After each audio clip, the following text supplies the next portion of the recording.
അസ്സലാമു അലൈക്കും വറഹ്മത്തുള്ളാഹി തആല വബറകാതുഹു. നമ്മൾ ഒരുപാട് സൂറത്തിന്റെ വിശദീകരണങ്ങൾ കേട്ടു.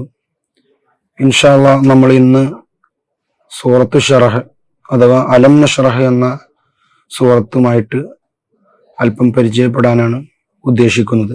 സൂറത്തു ശറഹ് അഥവാ അലം നശ്റഹ് എന്ന സൂറത്തിനെ കുറിച്ച് പറയുകയാണെങ്കിൽ, അല്ലാഹു സുബ്ഹാനഹു വ തആല അന്ത്യപ്രവാചകൻ സല്ലല്ലാഹു അലൈഹി വസല്ലമ തങ്ങൾക്ക് ഒരു സാന്ത്വനമേൽക്കുവാൻ, അതുപോലെ തന്നെ റസൂൽ തങ്ങളെ മാനിക്കുവാനും വേണ്ടിയിട്ടുള്ള, ബഹുമാനിക്കുവാനും മനസ്സിനൊരു ശാന്തി ലഭിക്കുവാനും വേണ്ടിയാണ് ഈ ഒരു സൂറത്ത് ഇറക്കിയിട്ടുള്ളത്.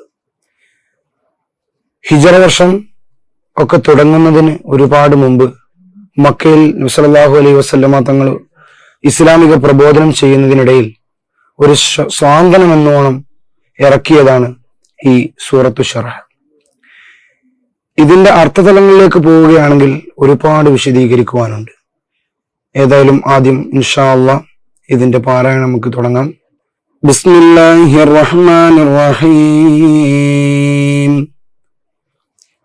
അലം നശ്റഹ് ലക സദ്റക വവദഅനാ അൻക വിസ്റക الذي أنقض ظهرك ورفعنا لك ذكرك فإن مع العسر يسرا إن مع العسر يسرا فإذا فرغت فانصب وإلى ربك فارغب. സൂറത്തു ശറഹിൽ ഒരുപാട് കാര്യങ്ങൾ പറയാനിരിക്കുന്നതിനിടയിലാണ് ശറഹ് സ്വദർ അഥവാ അല്ലാഹു സുബ്ഹാനഹു വ തആല എങ്ങനെയാണ് നബി സല്ലല്ലാഹു അലൈഹി വസല്ലമ തങ്ങളുടെ ഹൃദയത്തെ അല്ലെങ്കിൽ നബി തങ്ങളുടെ ശരീരത്തെ എങ്ങനെ വിശാലമാക്കി, എങ്ങനെ സാന്ത്വനം നൽകി എന്ന് വെച്ച് കഴിഞ്ഞാൽ, ശൈത്താനികമായിട്ടുള്ള ഒരു കാര്യം നബി തങ്ങളിലേക്ക് അടുക്കുകയില്ല, ഒരു കാര്യവും മോശമായത് നബി തങ്ങളിലേക്ക് വരികയില്ല. പിന്നെ നമ്മൾ ആയത്തിന്റെ ഇടയിലൂടെ പോകുന്ന സമയത്ത് നമുക്ക് കാണാം വവദഅനാ അൻക വിസ്റക.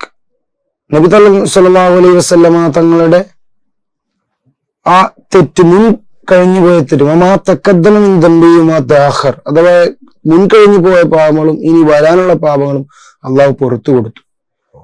ചില ഉലമാക്കൾ പറയുന്നു അത് തന്റെ ഉമ്മത്തിന്റെ തെറ്റുകളെയാണ്, അതായത് ദുനൂബ് ഉമ്മത്തിക്, നബി സല്ലല്ലാഹു അലൈഹി വസല്ലമ തങ്ങളുടെ ഉമ്മത്തിന്റെ തെറ്റിനെയാണ് അവിടെ കുറച്ചു കൊടുത്തത്. അതായത് പണ്ട് അങ്ങനെ ഒരുപാട് തക്ലീഫുകൾ ഉണ്ടായിരുന്ന കാലഘട്ടമായിരുന്നു മൂസാ നബിയുടെ കാലഘട്ടം. അതിൽ നിന്നൊക്കെ ഒന്ന് കുറച്ചു കൊടുത്തു റസൂലുള്ളാഹി തങ്ങളുടെ കാലഘട്ടത്തിൽ. റസൂലുള്ളാഹി സ്വല്ലല്ലാഹു അലൈഹി വസല്ലമ തങ്ങളുടെ മദ്ഹ് പറയാൻ തന്നെ ലോകത്തിൽ ഒരുപാട് ആളുകൾ വരുമെന്നുള്ളതാണ് പിന്നീടുള്ള ആയത്തിലേക്ക് വരുന്നത്. വറഫഅനാ ലക ദിക്റക, അഥവാ നബി തങ്ങളുടെ ആ ഒരു നാമം നാൾക്കുനാൾ അതിന് ഉന്നതി കൊടുക്കുകയാണ് ഉണ്ടായത്. കാരണം ഷഹാദത്ത് ശരിയാവണമെങ്കിൽ തന്നെ റസൂലുള്ളാഹി സ്വല്ലല്ലാഹു അലൈഹി വസല്ലമ തങ്ങളുടെ നാമത്തോട് കൂടെയാണ്, ആ ഒരു നബി തങ്ങളോട് കൂടെയുള്ള ആ ഒരു ഷഹാദത്ത് മാത്രമാണ് സ്വീകാര്യമായിട്ട് നമ്മുടെ ഇസ്ലാമിൽ ഉൾക്കൊള്ളിക്കുകയുള്ളൂ. അഷ്ഹദു അല്ലാ ഇലാഹ ഇല്ലല്ലാഹ് വ അഷ്ഹദു അന്ന മുഹമ്മദ് റസൂലുള്ളാഹ് എന്നുള്ളത് കൂടെ ഉണ്ടെങ്കിലാണ് ആ ഷഹാദത്ത് തന്നെ ശരിയാവുകയുള്ളൂ. നമ്മൾ ബാങ്കിൽ നിരന്തരം കേൾക്കുന്നതാണ്, 5 വക്തിലും കേൾക്കുന്നതാണ്. അതൊക്കെ റസൂലുള്ളാഹി തങ്ങളുടെ നാമത്തിനും ആ ഒരു ഉന്നതിക്കും കാരണമായിട്ടുള്ളതാണ്. അർത്ഥത്തിൽ നമുക്ക് കാണാം അഥവാ എല്ലാ ഒരു ബുദ്ധിമുട്ടുകൾക്ക് കഴിഞ്ഞാൽ, അതിൽ നിന്ന് നമുക്ക് എന്തെങ്കിലും പ്രയാസം വന്നു കഴിഞ്ഞാൽ അതിൽ നിന്ന് രക്ഷയുണ്ടാവും, ഒരു നജാത്തുണ്ടാവും. അതായത് അല്ലാഹുവിന്റെ ദൂതർ ഒരുപാട് കാലം പ്രയാസം സഹിച്ച്, ത്യാഗങ്ങളേറെ സഹിച്ചിട്ടാണ് ഈ പ്രബോധനം ഇസ്ലാമിന്റെ ഇത്രത്തോളം വളർച്ച നമുക്ക് കൂട്ടുപിടിച്ചത്. അപ്പോൾ ഇതിനേറെ പ്രയാസങ്ങൾ സഹിച്ചുകൊണ്ടിരിക്കുന്ന സമയത്ത് റസൂൽ തങ്ങളുടെ ഒരു തസ്രീയത്ത്, ഒരു സമാധാനിപ്പിക്കാൻ വേണ്ടി പറയാം, എല്ലാവിധ പ്രയാസങ്ങളിലും ഒരു നജാത്തുണ്ടാവും, ഒരു രക്ഷയുണ്ടാവും, അതിൽ നിന്ന് കരകയറാൻ റസൂൽ തങ്ങൾ സാധിക്കുമെന്ന് ഇതിന് അള്ളാഹു പറഞ്ഞു കൊടുക്കുകയാണ്. അതുപോലെ നമ്മൾ നോക്കുകയാണെന്നുണ്ടെങ്കിൽ ഇതിനിടയിൽ ഒരു വലിയ, ഈ സൂറത്തിനിടയിൽ വലിയൊരു കാര്യം പറയുന്നുണ്ട്. ഇന്ന മഅൽ ഉസ്രി യുസ്റ, അഥവാ എല്ലാ ബുദ്ധിമുട്ടുകൾക്കിടയിലും ഒരു എളുപ്പം വരാനിരിക്കുന്നുണ്ട്. അവിടെ അൽ ഉസ്ര എന്ന് പറഞ്ഞത്, അതായത് ബുദ്ധിമുട്ട് ഒരു നിശ്ചയിക്കപ്പെട്ട ബുദ്ധിമുട്ടുകളാണ് അവിടെ ഉള്ളത്. പക്ഷേ എളുപ്പങ്ങൾ ഒരുപാടുണ്ട്. അതായത് എന്തെങ്കിലും ഒരു പ്രയാസം വന്നു കഴിഞ്ഞാൽ അതിൽ നിന്ന് രക്ഷപ്പെടുക എന്നുള്ളത് അള്ളാഹു സുബ്ഹാനഹു വ തആല നിശ്ചയിച്ചു വെച്ചിട്ടുള്ളതാണ്.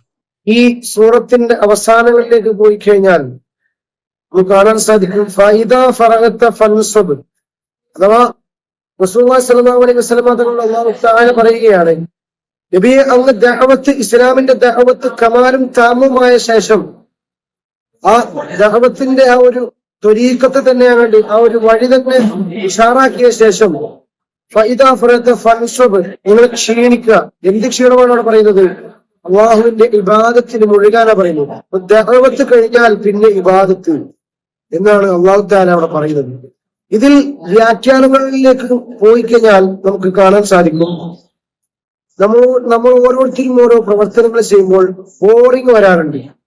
അപ്പോ ആ ബോറിങ് ഇല്ലാതിരിക്കാൻ ആ പ്രവർത്തനം നിന്ന് കുറച്ചു നേരത്തേക്ക് ഒരു വിശ്രമം എന്നോളം വേറൊരു പ്രവർത്തനം ചെയ്യുക, പിന്നീട് വേറൊരു പ്രവർത്തനം ചെയ്യുക. അപ്പോൾ നമ്മൾ ചെയ്യുന്ന സൽക്കർമ്മങ്ങൾക്കും ഒക്കെ ഒരു അനുഭൂതി ഉണ്ടാവും, ആത്മീയ അനുഭൂതി ലഭിക്കുമെന്നാ പറയുന്നത്. അഥവാ നമ്മളിപ്പോൾ നിസ്കരിച്ചു കൊണ്ടിരിക്കുകയാണെങ്കിൽ അതിൽ നിന്നും വേറെ ഒരു ബോറിംഗ് വരുന്ന സമയത്ത് നമ്മൾ എന്ത് ചെയ്യുക? ഖുർആൻ ഓതുക, ദിക്ർ ചെല്ലുക, സലാത്ത് ചെല്ലുക എന്നുള്ളതൊക്കെ ചെയ്യുമ്പോൾ നമുക്കതിൽ ഒരുപാട് ആത്മീയമായിട്ടുള്ള ഒരു അനുഭൂതി ലഭിക്കാൻ സാധിക്കും. സൂറത്തിന്റെ അവസാന ഘട്ടത്തിൽ പറയുന്നത് വഇലാ റബ്ബിക ഫർഅബ്, അഥവാ അള്ളാഹുവിലേക്ക് റഗ്ബത്ത് വരിക. റഗ്ബത്ത് അള്ളാഹുവിന് ആഗ്രഹം, അള്ളാഹുവിലേക്ക് ആഗ്രഹം ചെലുത്തുക. ഇതൊക്കെ കഴിഞ്ഞതിന് ശേഷം അള്ളാഹുവിലേക്ക് മടങ്ങുക, തൗബ ചെയ്ത് മടങ്ങുക. ഈ സൂറത്തിന്റെ പവിത്രതയിൽപ്പെട്ടതാണ് ഇത്. 314 തവണ ചൊല്ലിക്കഴിഞ്ഞാൽ മനസ്സിന് ശാന്തി ലഭിക്കും, റിസക്കിൽ ബറക്കത്തുണ്ടാവും, ജീവിതത്തിൽ തന്നെ വിശാലത തോന്നും എന്നൊക്കെ ഉലമാക്കള് രേഖപ്പെടുത്തി വെച്ചിട്ടുണ്ട്.